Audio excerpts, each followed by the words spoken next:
नमस्ते दोस्तों। तर धूमकेतू की एलियन स्पेसशिप, होय मी बोलतोय 3I ॲटलास बद्दल. जसं की लास्ट व्हिडिओमध्ये आम्ही तुम्हाला म्हणलं होतं की त्याच्यावर जे काही अपडेट येतील आम्ही डिसेंबर पर्यंत तुमच्यापर्यंत पोहोचू. तर आज त्यावरती एक नवीन अपडेट आलेले मित्रांनो.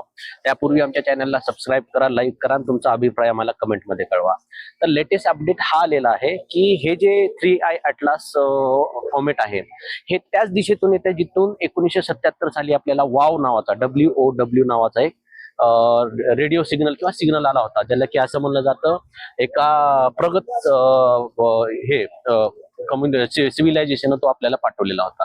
तर त्यानंतरचं आणि दुसऱ्या याच्यावरती अपडेट हे आहे 29 ऑक्टोबरच्या पूर्वीच युरोपियन स्पेस रिसर्च सेंटर जे आहेत त्यांनी जे मंगळावरती त्यांचे रोवर किंवा ऑर्बिटर्स पाठवले त्यांना पूर्वीच या कामावर लावलं होतं की 3I ॲटलास वरती लक्ष ठेव.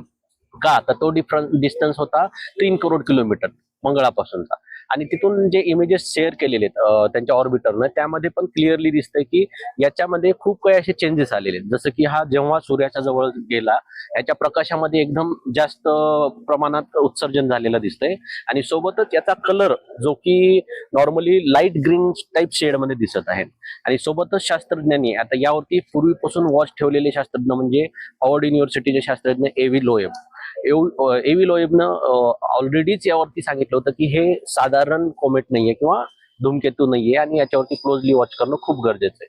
आणि त्याच अनुषंगाने युरोपियन स्पेस रिसर्च सेंटरने ऑलरेडी याच्यावरती काम चालू केलेलं आहे.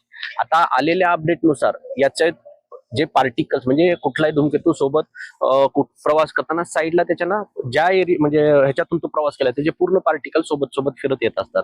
याच्या सोबतच्या ह्याचा जरी स्टडी जेव्हा केला तर त्यात असं दिसून आलं की एक पण पार्टिकल हे आपल्या सोलर सिस्टीमला ओरिजिनेट नाही म्हणजे संबंधित नाहीये. म्हणजे हा डेफिनेटली बाहेरून आलेला कॉमेटच एक आश्चर्याचं कारण बनतोय, कारण हा तिथूनच आलाय जिथून आपल्याला 1977 साली WOW म्हणजे वाव हे सिग्नल आलं होतं. तर मित्रांनो तुम्हाला काय वाटतंय आम्हाला तुमची राय कळवा. तसंच याच्यावरती जर तुमच्याकडे काही अपडेट असेल ते तर तुम्ही कमेंटद्वारे आम्हाला कळवू शकता. आम्हाला लाईक करा, सपोर्ट करा आणि सबस्क्राईब करा. जय हिंद, जय महाराष्ट्र.